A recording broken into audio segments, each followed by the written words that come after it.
It is the process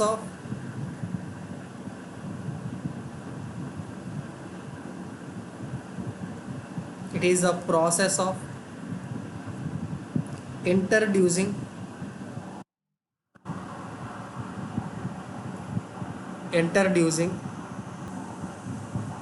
liquid metal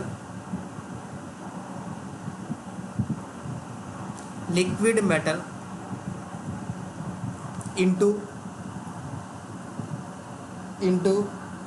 a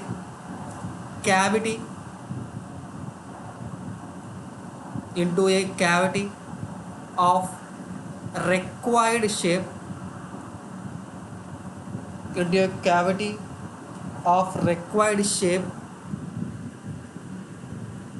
and size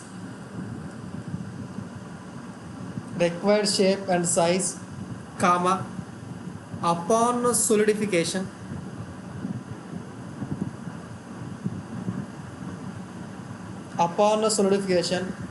of which the component is obtained of which the component is obtained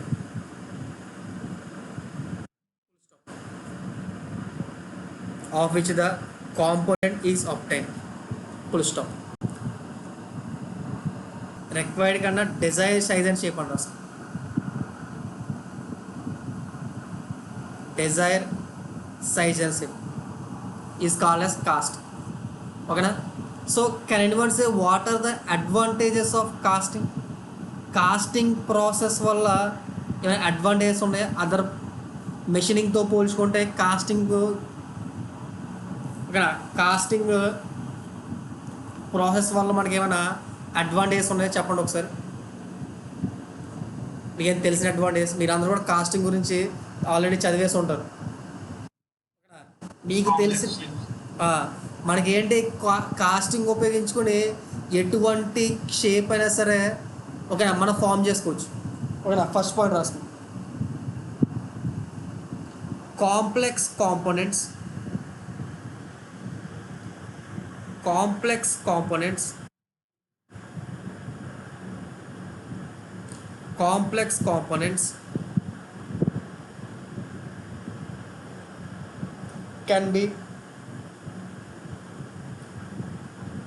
can be easily cast. ఓకేనా? ఒక point అది. ఇంకేమైనా points ఉన్నాయా? Huge and complex. ఓకేనా? Huge components అంటే ఎంత పెద్ద component అయినా సరే మన కాస్టింగ్ ద్వారా ఓకేనా ఫామ్ చేయొచ్చు. కాస్టింగ్ ఆపరేషన్కి మనకి సైజ్తో సంబంధం లేదు. అదే మెషినింగ్ ఆపరేషన్ కూడా సైజ్తో సంబంధం ఉందా? ఒక మీకు మెషినింగ్ ఆపరేషన్లో ఒక మెషినింగ్ సపోజ్ లేత్ మెషిన్ మీద మనం ఏదైనా కాంపోనెంట్ అన్నది ఒక మ్యానుఫ్యాక్చర్ చేయాలనుకోండి, మెషినింగ్ చేయాలనుకోండి. సో మనకు యూజ్ చేసే కాంపోనెంట్ యొక్క సైజ్ మీద లేత్ మెషిన్ డిపెండ్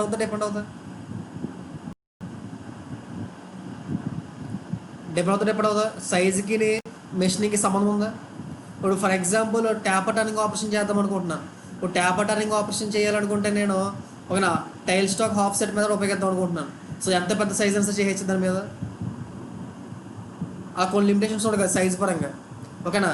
అదే కాస్టింగ్ వచ్చేసరికి సైజ్ పరంగా ఎటువంటి లిమిటేషన్స్ ఉండవు. ఓకేనా? నెక్స్ట్ పాయింట్ రాసుకున్నాం. నో లిమిటేషన్ ఆఫ్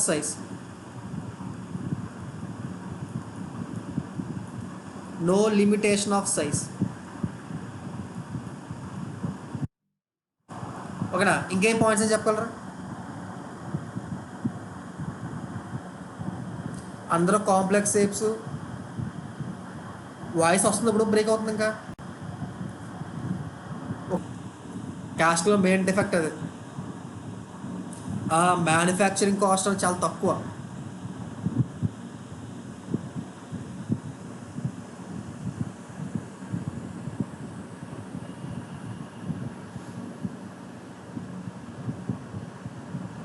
ఓకేనా? కాస్ట్ తక్కువ. మనం యూజ్ చేసిన టూల్ కాస్ట్ అన్న చాలా తక్కువ. ఆ పాయింట్ రాస్తాం. Tools used in this technique. Tools used in this technique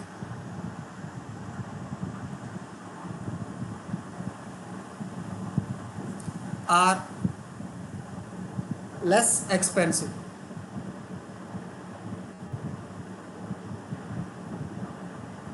Are less expensive. ఓకేనా? ఇంకేమైనా మీకు తెలిసిన పాయింట్లు ఉన్నాయి?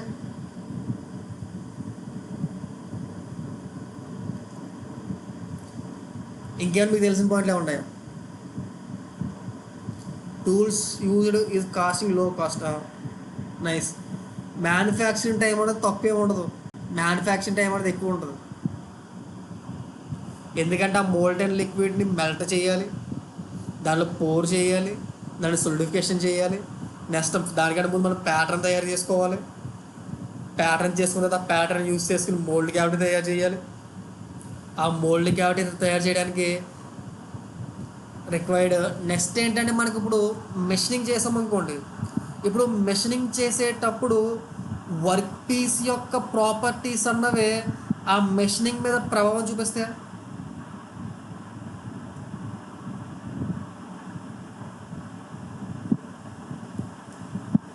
వర్క్ పీస్ మీద ఉన్న ప్రాపర్, అటు సపోజ్ వర్క్ పీస్ చాలా హార్డ్గా ఉందనుకోండి, వర్క్ పీస్ బిడిల్గా సపోజ్ వర్క్ పీస్ బిడిల్ అయిందనుకోండి, చాలా హార్డ్ మెటీరియల్ వర్క్ పీస్ అన్నది, ఓకేనా? అప్పుడు మనం ఈజీగా మెషిన్ చేయొచ్చా? చేయలేమా? అదే డక్టైల్ మెటీరియల్ అనుకోండి, ఓకేనా, ఈజీగా మెషిన్ చేయొచ్చా? చేయలేమా? ఆ వేరియేషన్ చూపిస్తుందా మెషిన్ చేసేటప్పుడు?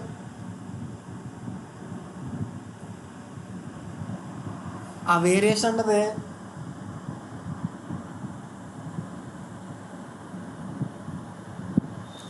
వేరియేషన్ అన్నది చూపిస్తుంది మనకి. అదే కానీ కాస్టింగ్లో వచ్చేసరికి ఏ మెటీరియల్ అయినా కానీ, బిడిల్ మెటీరియల్ అయినా కానీ, డక్టైల్ మెటీరియల్ అయినా కానీ, ఏ మెటీరియల్ అయినా కానీ ఏం చేస్తాం? ఆ వేరియేషన్ చూపిస్తుంది కాస్టింగ్లో. ఈ డక్టైల్ మెటీరియల్లో దీనికి అలా ఇలా చేయాలి, ఇది బ్రిటిల్ మెటీరియల్లో దానికి ఇలా చేయాలి అన్న వేరియేషన్ ఉంటుందా? ఏదైనా ఉండే కదా ప్రాసెస్. దేనైనా వేడి చేయడం, లిక్విడ్ కింద మార్చడం, లిక్విడ్ కింద మార్చడం, మోల్డ్ క్యావిటీలో పోసేయడం, అంతేనా?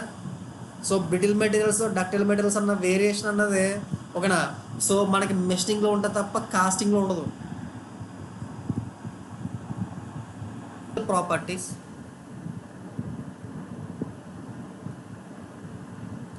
mechanical properties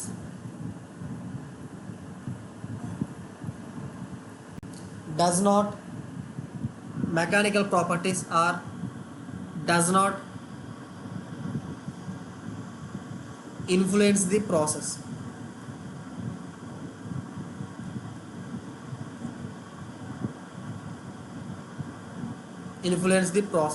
Full stop. ఓకేనా? నెక్స్ట్, దీని బెస్ట్ ఫర్ మాస్ ప్రొడక్షన్ కదా కాస్టింగ్ అనేది, ఓకేనా? Suitable for any order quantity.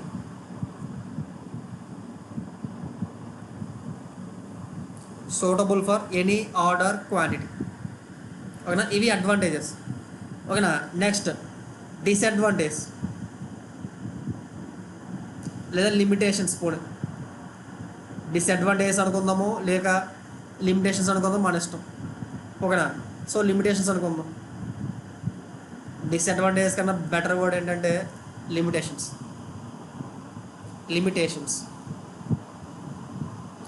So మీకు తెలిసి దీంట్లో కాస్టింగ్లో ఏమైనా లిమిటేషన్స్ ఏం చెప్పగలరా? మనకు తెలిసి ఏమైనా కాస్టింగ్ ఏమైనా లిమిటేషన్స్ ఏం చెప్పగలరా?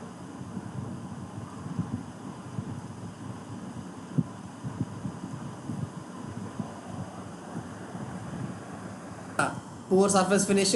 నెక్స్ట్ ఇంకోటి ఏంటి? Time taken process. Point loss. Surface finish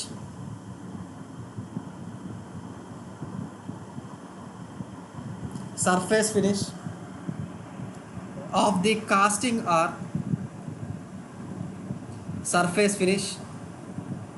the casting are very poor.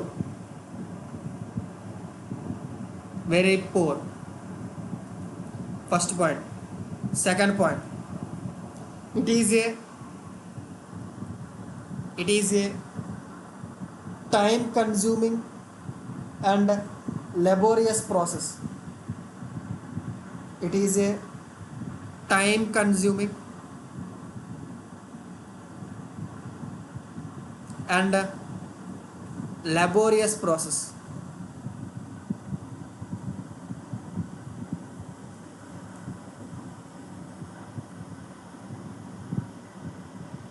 ఓకేనా. థర్డ్ వన్ ఇంకేం చెప్పగలరా? దీంట్లో అనేది మొత్తం మోల్డర్ లిక్విడ్ అనేది పోర్ చేశాను. ఇలా ఎప్పుడైతే నేను మోల్డర్ లిక్విడ్ పోర్ చేశానో ఇప్పుడు దీంట్లో మనకి ఏది ఫస్ట్ కూల్ అయిపోద్ది? దీంట్లో ఏ పార్ట్ మనకి ఫస్ట్ కూల్ అవుద్ది? సొలిడిఫికేషన్ చేస్తాను, దీన్ని కూల్ చేస్తున్నాను. దీన్ని కూల్ చేస్తున్నప్పుడు ఫస్ట్ ఏమవుతుందంటే మనకి దీంట్లో ఉన్న అవుటర్ పార్ట్ అనేది త్వరగా కూల్ అయిపోతుంది. అవుటర్ సర్ఫేస్ అనేది త్వరగా కూల్ అయిపోద్ది. ఒక ఎందుకు త్వరగా కూల్ అయిపోతుంది అవుటర్ సర్ఫేస్ అన్నది? అక్కడ మోర్ అన్నది అందుకు more amount of area of expose అనేది ఎక్కువ ఉంటుంది కాబట్టి అవుటర్ సర్ఫేస్ అనేది త్వరగా కూల్ అయిపోతుంది. సో అవుటర్ సర్ఫేస్ త్వరగా కూల్ అయిపోవడం వల్ల ఈ అవుటర్ సర్ఫేస్ దగ్గర ఉన్న మాలిక్యూల్స్ అన్నవి ఒకనా గ్రెయిన్స్ అన్నవి చాలా చిన్న సైజు ఉంటాయి అన్నమాట. ఒక అవుటర్ సైజ్కి ఎందుకు త్వరగా కూల్ అయిపోద్ది కాబట్టి ఒకనా. సో ఎప్పుడైతే నేను అవుటర్ సైజ్ నుంచి ఇలా ఈ డైరెక్షన్లో మూవ్ అవుతున్నానో ఒకనా, సో ఈ అమౌంట్ ఆఫ్ హీట్ ట్రాన్స్ఫర్ తక్కువ ఉండడం వల్ల తక్కువ కూల్ అవుతూ ఉంటుంది. అందుకు ఈ డైరెక్షన్లో మూవ్ అవుతుంటే వెళ్తుంటే అవుటర్ సర్ఫేస్ నుంచి లోపల మూవ్ అవ్వకుండా వెళ్తుంటే గ్రెయిన్ సైజెస్ అన్నవి పెరుగుకుంటూ వెళ్తాయి. ఓకేనా, గ్రెయిన్ సైజెస్ పెరుగుకుంటూ వెళ్తాయి. అంటే బయట నుంచి ఆ సర్ఫేస్ నుంచి లోపలికి వెళ్తున్నప్పుడు ఒక్కో దగ్గర ఒక్కోలా ఉంటుంది అన్నమాట ప్రాపర్టీస్ అన్నవి. కాస్టింగ్ నుంచి ప్రొడ్యూస్ చేసిన యొక్క మెటీరియల్స్ యొక్క ప్రాపర్టీస్ అనేవి వేరువేరుగా ఉంటాయి. కాంపోనెంట్స్ యొక్క ప్రాపర్టీస్ అన్నవి సర్ఫేస్ నుంచి లోపలికి, ఎందుకంటే డ్యూ టు అన్ఈవెన్ కూలింగ్ మాట, అన్ఈవెన్ హీట్ ట్రాన్స్ఫర్ ఓకేనా. హీట్ ట్రాన్స్ఫర్ త్రూఅవుట్ మొత్తం ఒకే విధంగా లేపడం వల్ల ఓకేనా కాస్టింగ్ నుంచి ప్రొడ్యూస్ చేసిన కాంపోనెంట్స్ యొక్క మెకానికల్ ప్రాపర్టీస్ అన్నవి వేరీ అవుతూ ఉంటాయి, అనుకున్నట్టు రావు. మెయిన్ డిసడ్వాంటేజ్ ఇది కాస్టింగ్కి ఓకేనా.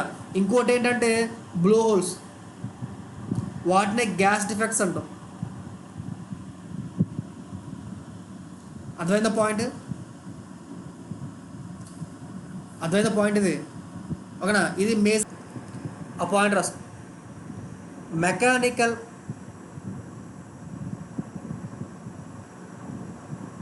properties of the casting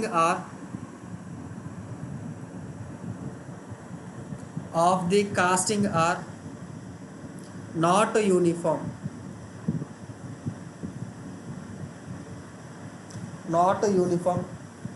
throughout casting.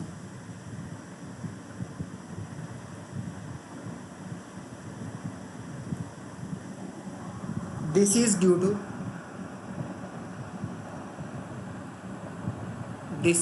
to non-uniform cooling.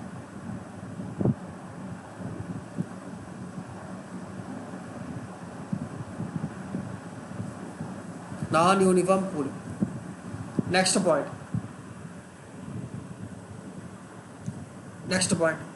There is a possibility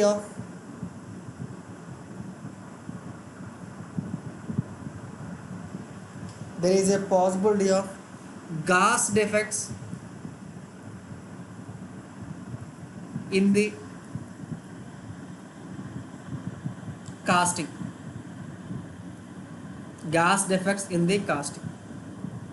types of కాస్టింగ్లో ఫస్ట్ మనం దేని గురించి మాట్లాడుకుందామంటే టైప్స్ ఆఫ్ కాస్టింగ్ అని చెప్పి శాండ్ కాస్టింగ్ లేదా స్పెషల్ టైప్ ఆఫ్ కాస్టింగ్ అని చెప్పి అంటారు ఓకేనా. సింపుల్గా మనం కాసేపు శాండ్ కాస్టింగ్ గురించి మాట్లాడుకుందాం ఓకేనా. నేను మీకు థియరీ పార్ట్ ఏమీ చెప్పను దీంట్లో ఓకేనా. మెయిన్గా ప్రాబ్లమాటిక్ అనాలిసిస్ పార్ట్ మొత్తం కూడా డీటెయిల్గా ఎక్స్ప్లెయిన్ చేసుకుంటూ వెళ్తాను ఓకేనా. మీకు థియరిటికల్ పార్ట్ ఏమైనా కావాలంటే ఓకేనా ఫస్ట్ ఈ సిలబస్ అవగొట్టేసుకొని దీంట్లో మనకి నెక్స్ట్ టైం ఏమైనా ఉంటే అప్పుడు మనం బ్యాకప్ చేసుకుందాం. ఓకేనా? సో ఫస్ట్ ఆఫ్ ఆల్ మన శాండ్ కాస్టింగ్ గురించి చిన్న అవుట్లైన్ ఇచ్చుకుంటాం. So can what is suppose మనం మోల్డ్ క్యావిటీ అన్నది ఓకేనా శాండ్ యూస్ చేసుకుని కనుక ప్రిపేర్ చేస్తే ఆ కాస్టింగ్ని ఏమంటామంటే శాండ్ కాస్టింగ్ అంటాం. ఓకేనా? చిన్నగా పాయింట్ రాసు. It is the process in which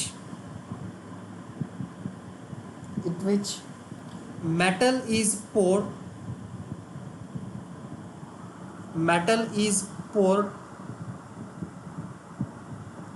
in a cavity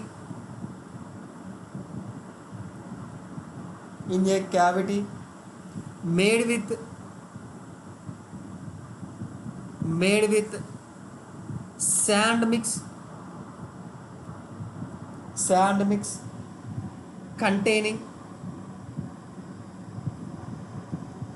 containing sand,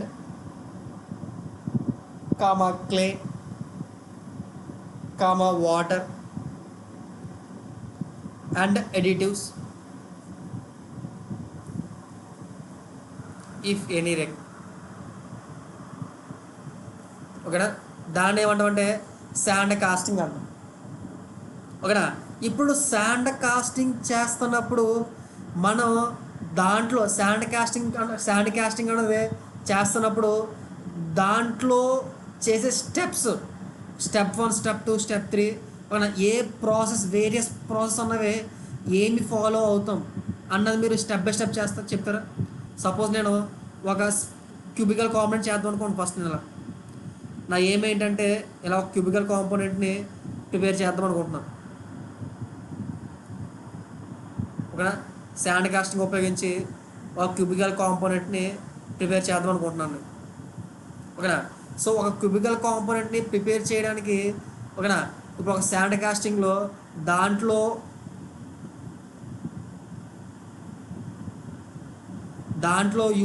use చేసే పద్ధతులు ఏంటి అంటే స్టెప్ బై స్టెప్ ప్రాసెస్లు ఏంటి?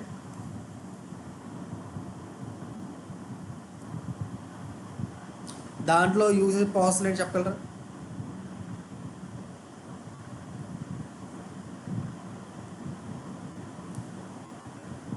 ఫస్ట్ స్టెప్ ఏం చేస్తాం మనం?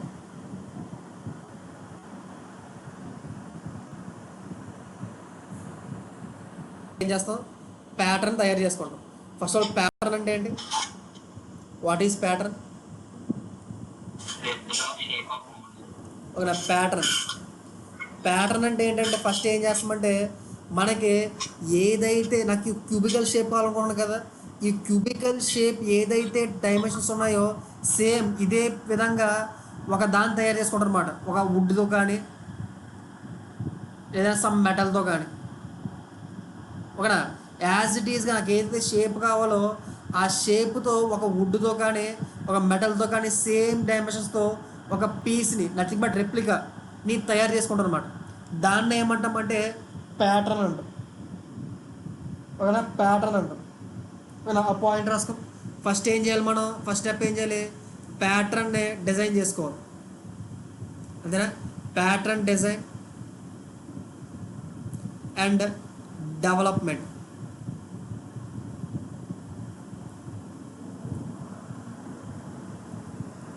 ఓకేనా? సో ప్యాటర్న్ అంటే ఏంటి? Pattern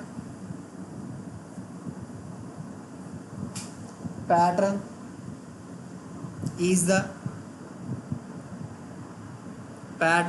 the replica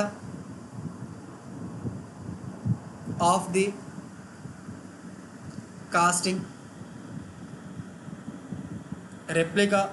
casting to be produced with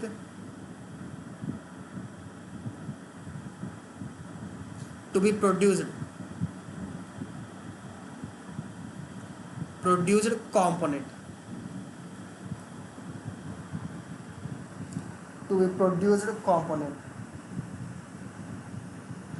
ఓకేనా?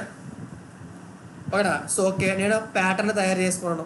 ఇప్పుడు passage of molten liquid into the mould cavity, ఓకేనా, దాన్ని ఏమంటాం గేటింగ్ సిస్టమ్ అంటాం. ఆ గేటింగ్ సిస్టమ్ని మీరు ఫస్ట్ దేంతో తయారు చేసుకుంటారు? మీరు శాంపుల్ కింద గేటింగ్ సిస్టమ్ తయారు చేస్తారా ముందుగా? అవసరం లేదా? పాయింట్ అవసరం మెథడింగ్.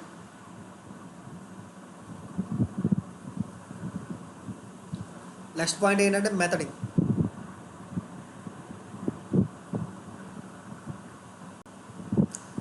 మెథడింగ్ అంటే ఏంటంటే it is the process of designing, it is the process of designing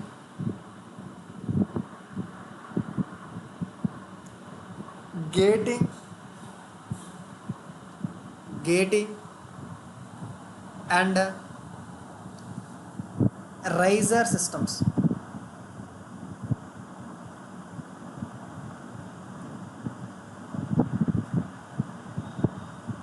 ఇక్కడ gating and raiser system. First ఏం చేస్తారంటే ప్యాటర్న్ డిజైన్ చేసుకున్నాం. నెక్స్ట్ ఏం చేయాలి? గేటింగ్ సిస్టమ్ని రైజర్ డిజైన్ చేసుకోవాలి. ఆ రెండు డిజైన్ చేసుకున్న తర్వాత అప్పుడు ఏం చేస్తాం? మనం మోల్డ్ క్యావిటీని ప్రిపేర్ చేసుకుంటాం. ఓకేనా. నెక్స్ట్ థర్డ్ స్టెప్ ఏంటంటే moulding.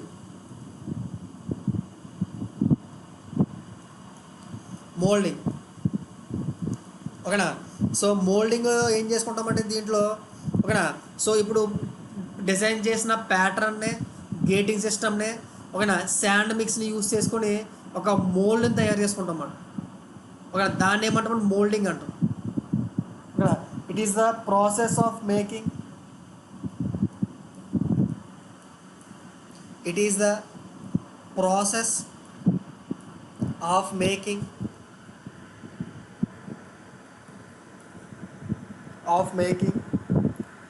cavity using sand mix,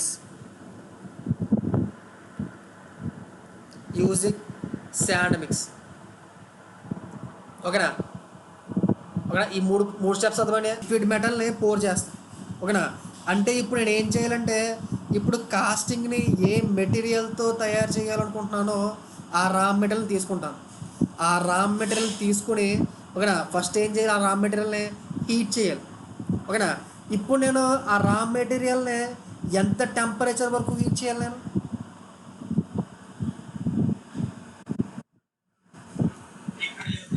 liquid అయ్యే వరకు హీట్ చేయాలి. ఒక మెటీరియల్ అనేది లిక్విడ్ అయ్యే వరకు హీట్ చేస్తాం అనుకోండి, ఆ టెంపరేచర్ని ఏమంటాం మనం? మెల్టింగ్ పాయింట్ అంటాం. ఓకేనా. ఇప్పుడు నా డౌట్ ఏంటంటే, ఎగ్జాక్ట్గా మెల్టింగ్ పాయింట్ వరకు హీట్ చేస్తే సరిపోద్దా, దానికంటే ఎక్కువ హీట్ చేయాలి?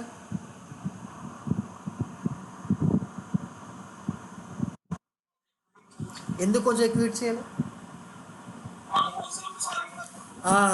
అంటే ఇప్పుడు మనం లిక్విడ్గా మార్చిన దాన్ని, ఓకేనా, ఇప్పుడు నేను లిక్విడ్గా మార్చిన మోల్టెన్ మెటల్ని అది ఎప్పుడు వరకు లిక్విడ్గా ఉండాలంటే, ఓకేనా, మనం పోర్ చేసిన తర్వాత ఆ క్యావిటీ అంతా నిండడానికి కొంచెం సేపు టైం తీసుకుంటుంది. ఓకేనా. ఆ టైం తీసుకోవాలి. క్యావిటీ అంతా నిండాలి. క్యావిటీ నిండిపోయిన తర్వాత రైజర్ నిండిపోయిన తర్వాత గేటింగ్ సిస్టమ్ నిండాలి. అన్నీ నిండిపోయిన తర్వాత అప్పుడు సొలిడిఫికేషన్ అవ్వడం స్టార్ట్ అవ్వాలి. అంతేనా. సో ఇవన్నీ కూడా ఫిల్ అవ్వడానికి కొంత సమయం తీసుకుంటుందా? ఓకేనా. కొంత సమయం తీసుకున్నంత వరకు, ఓకేనా, అదేమై ఉండాలి? లిక్విడ్ అయి ఉండాలా? లిక్విడ్ రూపంలో ఉండాలా లేదా? అంటే ఎప్పుడు కూడా నేను పోసిన లిక్విడ్ పోర్ చేసేటప్పుడు, ఓకేనా, ఎప్పుడు కూడా మోల్టెన్ లిక్విడ్ యొక్క టెంపరేచర్, ఆ రా మెటీరియల్ యొక్క టెంపరేచర్ అనేది melting point plus 50 to 150 degrees centigrade ఎక్కువ ఉండాలన్నమాట. మెల్టింగ్ పాయింట్ కన్నా 50 to 150 degrees సెంటిగ్రేడ్ ఎక్కువ ఉండాలి. ఓకేనా. ఇంత టెంపరేచర్ ఎందుకు ఎక్కువ ఉండాలి అన్న పాయింట్ అర్థమైందా? అంటే ఇప్పుడు నేను ఒక మెటల్ని 1000 degrees హీట్ చేశాను, అదే మెటల్ని 150 degrees హీట్ చేశాను. ఓకేనా. ఒకే మెటల్ని 1000 డిగ్రీ సెంటిగ్రేడ్ హీట్ చేశాను, ఒకే మెటల్ని 150 డిగ్రీ సెంటిగ్రేడ్ హీట్ చేశాను. ఓకేనా? ఇప్పుడు నాకు దీనికి అయ్యే ఖర్చు, దీనికి అయ్యే ఖర్చు, ఓకేనా, ఒకేలాగా ఉంటుందా, వేరీ అవుతూ ఉంటుందా? అంటే కేస్ 1లో ఎక్కువ ఖర్చు అవుద్దా, కేస్ 2లో ఎక్కువ ఖర్చు అవుద్దా, లేదు రెండు ఒకే సేమ్ ఖర్చులు అవుతాయా? నాకు అయ్యే ఖర్చు ఆల్మోస్ట్ ఈక్వల్గా ఉంటుందా? అంటే నేను సపోజ్ 1 టన్ ఆఫ్ రా మెటల్ హీట్ చేస్తున్నాను నేను. సపోజ్ నేను 1 టన్ ఆఫ్ రా మెటల్ని హీట్ చేస్తున్నాను. 1 టన్ ఆఫ్ రా మెటీరియల్ని హీట్ చేస్తున్నప్పుడు ఆ 1 టన్ ఆఫ్ రా మెటీరియల్ని 1000 డిగ్రీ సెంటిగ్రేడ్ హీట్ చేస్తున్నాను. ఓకేనా? నెక్స్ట్ ఉదయం 15 దగ్గర హీట్ చేస్తున్నాను. మరి ఈ కేసులో రెండు ఆల్మోస్ట్ సేమ్ ఉంటాయా? ఉండగా. ఓకేనా? అంటే మనకి పోనీ సేమ్గా ఉన్నా కానీ ₹1 మారినా కానీ ఒక ప్రొడక్షన్ కాస్ట్ అన్నదా, ఓకేనా, ఒక రా మెటీరియల్కి ₹1 అన్నది చేంజ్ అవుతున్నప్పుడు 1000 క్యాష్ చేస్తా అలాగా. ఆ ప్రొడక్షన్ మేనేజర్ అన్నది ₹1 దగ్గర అయినా సరే జాగ్రత్త పడదు కదా. అదో అంటే ఇప్పుడు నేను దీన్ని మెల్టింగ్ పాయింట్ ప్లస్ 50 డిగ్రీ సెంటిగ్రేడ్కి 100 డిగ్రీ సెంటిగ్రేడ్కి అంటే ప్లస్, ఓకేనా, దీనికి కూడా చేంజ్ ఉంటుంది కదా కాస్ట్ అన్నది. అర్థమవుతుందా? సో ఈ కాస్ట్కి మనం మెల్ట్ చేసిన టెంపరేచర్కి డైరెక్ట్లీ ప్రపోర్షనల్ అని చెప్పొచ్చు.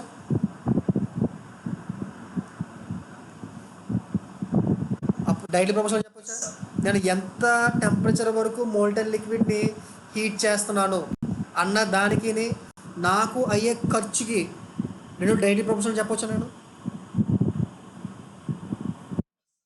ఆ పాయింట్ మెల్టింగ్ అండ్ పోరింగ్.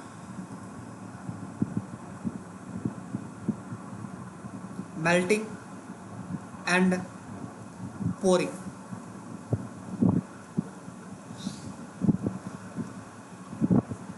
ఓకేనా? metal is melted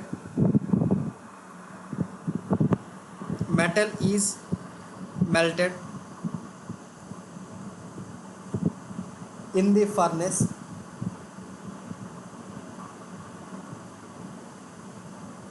in the furnace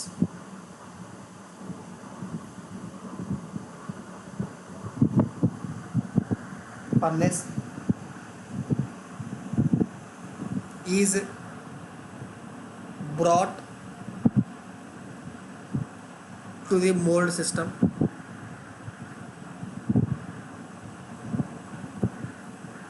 to the molding system and poured in the mold cavity లేదా మోల్డ్. ఓకేనా? ఇప్పుడే పోర్ చేసాను, pour in the mould cavity and solidified. అందులో pour చేసి సోలిడిఫై చేశాడు కదా. మరి దాని తర్వాత స్టెప్ ఏంటి? ఆ శాండ్ సెపరేట్ చేస్తాం కదా, ఆ శాండ్ని క్యావిటీని సెపరేట్ చేయాలి కదా. ఓకేనా? ఆ ప్రాసెస్ ఏమంటాం? నాకింగ్ అంటాం.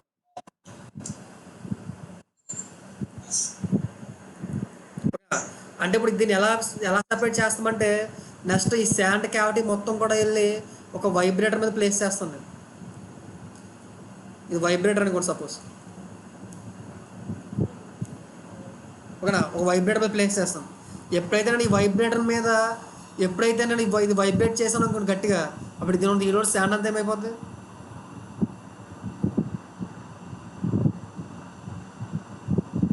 శాండ్ అంతా ఏమైపోద్ది? దాంట్లో బ్రేక్ అయిపోద్దా, రిమ్ అయిపోద్దా, కొలాప్స్ అయిపోద్దా? ఓకేనా? ఈ ప్రాసెస్ ఏమనుకుంటామంటే ఒక నాకింగ్ అండి. నాకింగ్ ఆ పాయింట్ రాసుకోండి. It is the process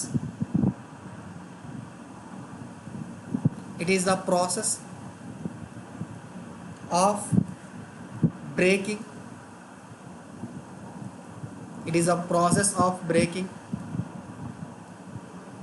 the mold to get the cast out. ఓకేనా. నెక్స్ట్ ఇప్పుడు నేను శాండ్ అనేది బ్రేక్ చేశాను. ఇప్పుడు ఎప్పుడైతే శాండ్ అనేది బ్రేక్ చేశానో, ఓకేనా, ఎప్పుడైతే నాకు శాండ్ అనేది బ్రేక్ చేశానో నాకు బయటకు వచ్చే నాకు ఇప్పుడు బయటకు వచ్చే కాంపోనెంట్ అన్నది రిక్వైర్డ్ షేప్ వచ్చేస్తుందా?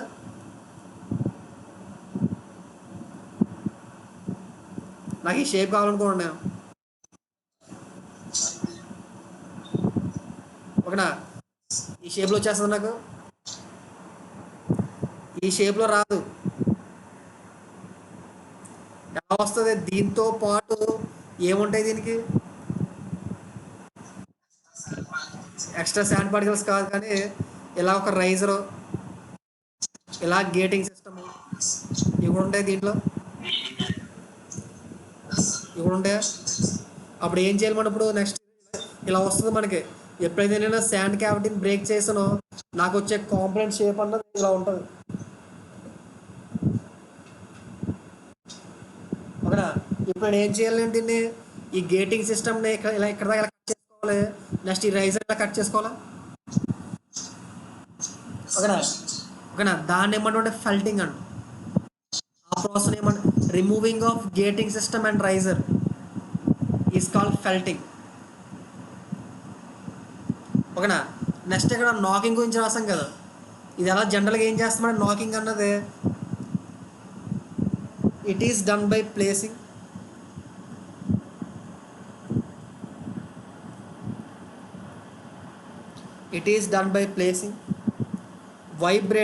vibrator below it. Vibrating machine అని చెప్పి రాస్తాం.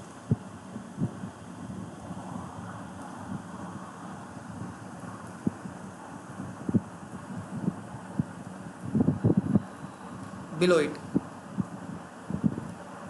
ఓకేనా. నెక్స్ట్ ఏంటి? Pelting.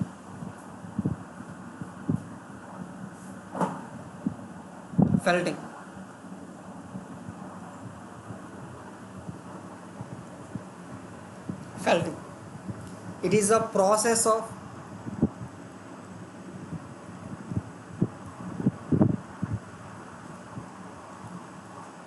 removing the gating system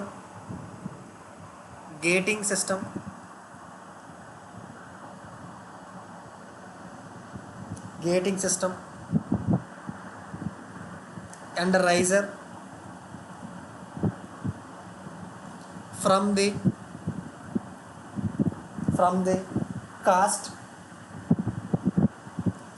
casting and cleaning of the casting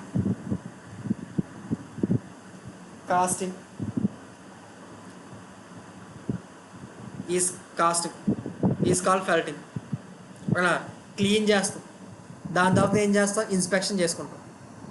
ఇదే కదా. దానికన్నా ముందు ఏం చేస్తామంటే, సపోజ్ మన కాస్టింగ్కి మనకు కావాల్సిన ప్రాపర్టీస్ అన్నవి, మెకానికల్ ప్రాపర్టీస్ అన్నవి ఏం రాలేదనుకోండి, అప్పుడు ఏం చేస్తామంటే చిన్న చిన్న హీట్ ట్రీట్మెంట్ ప్రాసెస్ ఇచ్చుకుంటాం. అక్కడ నెక్స్ట్ ఏం చేస్తామంటే హీట్ ట్రీట్మెంట్ ప్రాసెస్ ఇచ్చుకుంటాం if required,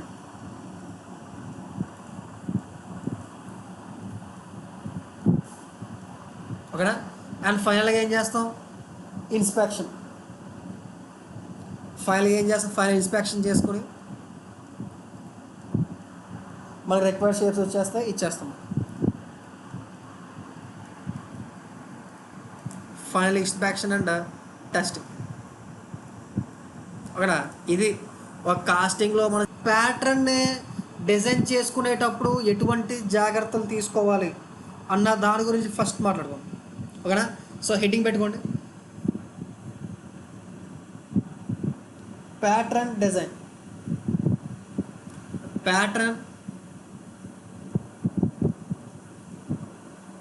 design and development.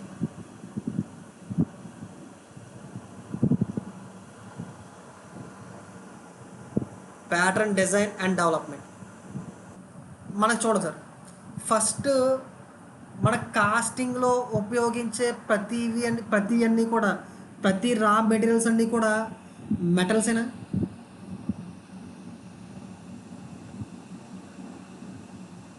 చూడండి, మెటల్సేనా? కాస్టింగ్లో ఉపయోగించే ప్రతి రా మెటీరియల్స్ కూడా మెటల్సేనా? రా కాస్టింగ్లో ఉపయోగించే ప్రతి మెటీరియల్స్ కూడా మెటల్స్ అన్నవి. మెటల్స్కి ఒక ప్రాపర్టీ ఉంటుందా? ఏంటి మెటల్స్ ఉన్న ప్రాపర్టీ? ఎప్పుడైతే మనం హీట్ చేస్తున్నామో మెటల్స్ ఏమవుతాయి? ఎక్స్పాండ్ అవుతాయి. ఎప్పుడైతే కూల్ చేస్తున్నానో మెటల్స్ ఏమవుతాయి? అదే కూల్ చేస్తున్నప్పుడు మెటల్స్ ఏమవుతాయి? కంప్రెస్ అవుతాయా? కాంట్రాక్ట్ అవుతాయా? ఓకేనా? అవి ప్రతి మెటల్ యొక్క స్వభావం కదా. ఓకేనా? ఇప్పుడు మీకు మనం ఏమంటామంటే pattern is nothing but replica. Replica అంటే ఏంటి? ఓకేనా? ఎగ్జాక్ట్ మనకి ఏదైతే కాంపొనెంట్ కావాలో అదే కాంపొనెంట్ తరహాలో చేసుకుంటాం అన్నమాట ప్యాటర్న్ని. ఓకేనా? సపోజ్ నాకు ప్యాటర్న్ ఉపయోగించుకుని నాకు ఒక కాంపొనెంట్ కావాలి, ఓకేనా, ఒక క్యూబాయిడ్ కాంపొనెంట్ కావాలి. అంతమంది క్యూబాయిడ్ ఎందుకు తీసుకుంటున్నా అంటే నాకు గీసుకోవడానికి సింపుల్గా ఉంటుందని చెప్పి క్యూబాయిడ్ తీసుకుంటాను. ఓకేనా? సపోజ్ ఒక క్యూబాయిడ్ కావాలి నాకు. ఓకేనా? ఈ క్యూబాయిడ్ యొక్క నాకు కావాల్సిన ఫైనల్ కాంపొనెంట్ కావాల్సిన క్యూబాయిడ్ అన్నది, ఓకేనా, డైమెన్షన్స్ అన్నవి సపోజ్ 50 అనుకోండి. అన్ని డైమెన్షన్స్ కూడా క్యూబాయిడ్ కాబట్టి ఆల్ డైమెన్షన్స్ సేమ్ కాబట్టి 50 అనుకోండి. నాకు కావాల్సిన ఫైనల్ ప్రోడక్ట్ది. ఓకేనా? నాకు కావాల్సిన ఫైనల్ ప్రోడక్ట్ది కాంపొనెంట్స్ అన్నవి 50 అనుకోండి సపోజ్. ఓకేనా? సో నాకు ప్యాటర్న్ అంటే ఎగ్జాక్ట్ రిప్లై కాబట్టి ప్యాటర్న్ కూడా నేను ఇలాగే తయారు చేసుకుంటున్నాను. ఎగ్జాక్ట్ 50 తయారు చేసుకుంటాను. సో అంటే మోల్డ్ క్యావిటీలో ఎప్పుడైతే ఎగ్జాక్ట్గా 50 ఎప్పుడైతే ఎగ్జాక్ట్ డైమెన్షన్స్తో ప్యాటర్న్ తయారు చేసుకున్నానో నాకు మోల్డ్ క్యావిటీలో కూడా వచ్చే డైమెన్షన్స్ అన్నవి మోల్డ్ అనేది కూడా ఈ డైమెన్షన్స్ తోటే ప్రిపేర్ అవ్వి ఉంటాం. ఓకేనా? సో దాంట్లో నేను మోల్టన్ లిక్విడ్ అని పోర్ చేశాను. ఎప్పుడైతే నేను మోల్టన్ లిక్విడ్ని పోర్ చేశానో అప్పుడు ఆ మోల్డ్ అంతా కూడా ఏమైపోద్ది? ఆ మోల్టన్ లిక్విడ్తో ఫిల్ అయిపోయి ఉంటుంది. ఓకేనా? ఎప్పుడైతే మోల్టన్ లిక్విడ్ అనేది ఆ మోల్డ్ అంతా ఫిల్ అయిపోయిందో అప్పుడు ఎగ్జాక్ట్గా దాని డైమెన్షన్స్ ఎలా ఉంటాయంటే ఇలా ఉంటాయి. ఫిల్ అయిపోయిన మోల్డ్ యొక్క డైమెన్షన్స్ అన్న ఎగ్జాక్ట్గా ఇలా ఉంటాయి. ఓకేనా? సో లిక్విడ్ అంతా కూడా ఫిల్ అయిపోయింది. ఓకేనా? అప్పుడు ఏం చేస్తున్నాను నేను? సోలిడిఫికేషన్ చేస్తున్నాను.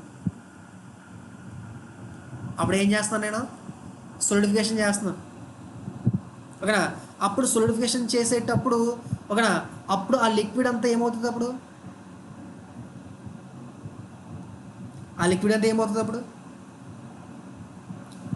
ఓకేనా, కాంట్రాక్ట్ స్టార్ట్ అవుతుంది. ఓకేనా? దాన్నే ష్రింకేజ్ అంటాం. ఓకేనా? అంటే ఏంటంటే ఆ మెటీరియల్ మొత్తం ఆ లిక్విడ్ అంతా ఏమవుతుంది? దగ్గరికి వెళ్తుంది అన్నమాట. ష్రింక్ అవుతుంటుంది అన్నమాట. ఇప్పుడు దగ్గరికి వెళ్ళడం వల్ల మనకి ఫైనల్గా వచ్చే ప్రొడక్ట్ ఏమైపోద్ది? ఈ డైమెన్షన్స్ వస్తుందా? సైజ్ తగ్గిపోద్దా? ఓకేనా? అంటే మనకు ఫైనల్గా వచ్చే ప్రొడక్ట్ అంటే డిఫెక్టివ్ ప్రొడక్ట్ అయిపోద్దా?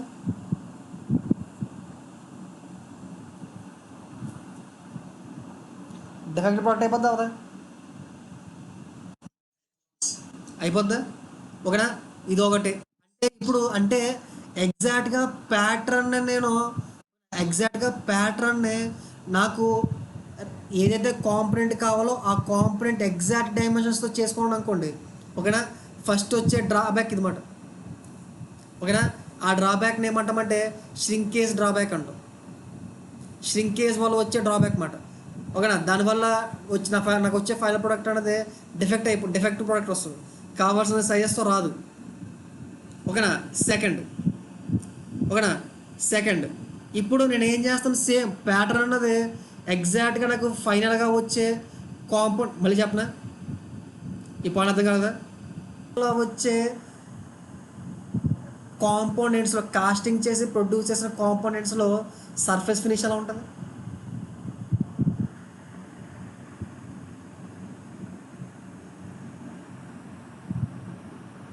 సర్ఫేస్ ఫినిష్ ఎలా ఉంటుంది? ఓకేనా? డిసడ్వాంటేజే.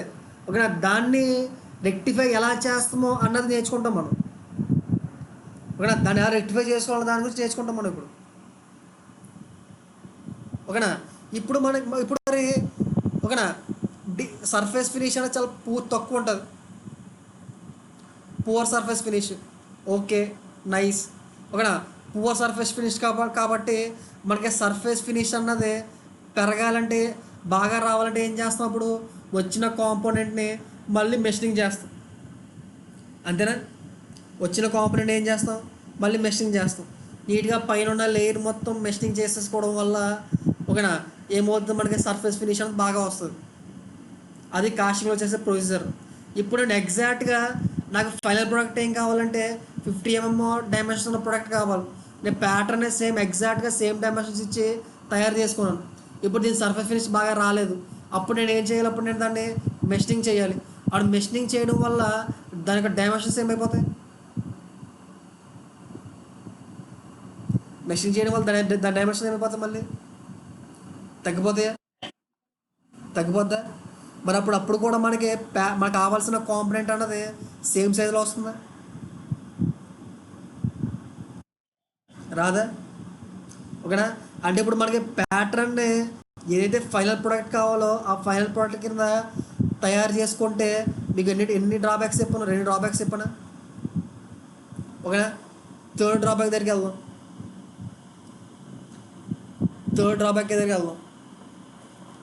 అదవుతుందా? అంటే థర్డ్ ప్రాబ్లం దగ్గరికి వెళ్దాం.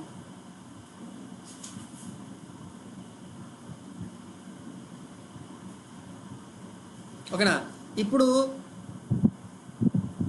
ఇప్పుడు సపోజ్ చూడండి ఒకసారి, ఈ పాయింట్ కొంచెం బాగా అర్థం చేసుకో. సపోజ్ ఇది నేను మొత్తం కోప్ అండ్ డ్రాగ్ అనుకుంటున్నాను. దీంట్లో నేను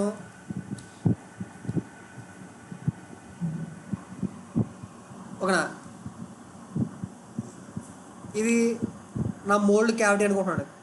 ఆ మోల్డ్ క్యావిటీలో ఏం చేస్తానంటే నీట్గా మోల్టెన్ లిక్విడ్ని ప్లేస్ చేశాను. మోల్టెన్ లిక్విడ్ అనేది రెడ్ కలర్ ఉంటుంది కదా, మోల్టెన్ లిక్విడ్ ప్లేస్ చేశాను. ఓకేనా? సపోజ్ ఇదంతా శాండ్ అనుకోండి. ఓకేనా? ఇప్పుడు మీరు అందరూ కూడా కాస్టింగ్ చేశారు. ఇది మోల్టెన్ లిక్విడ్ కాదు. ఇది మోల్టెన్ లిక్విడ్ కాదు, ప్యాటర్న్ తయారు చేస్తున్నాను. అలా మోల్డ్ క్యావిటీని తయారు చేస్తాను. మోల్డ్ క్యావిటీని తయారు చేసేటప్పుడు నేను దీంట్లో ఏం చేస్తానంటే ప్యాటర్న్ కాదు, ఇది ఒక ప్యాటర్న్ ప్లేస్ చేసి ఆ ప్యాటర్న్ చుట్టూ ఏం చేస్తామంటే శాండ్ ప్లేస్ చేస్తాం. అంతేనా? ఇప్పుడు ఇది ప్యాటర్న్. ఇప్పుడు ప్యాటర్న్ ఎప్పుడు శాండ్ ప్లేస్ చేసిన తర్వాత ఈ ప్యాటర్న్ మనం రిమూవ్ చేస్తాం కదా.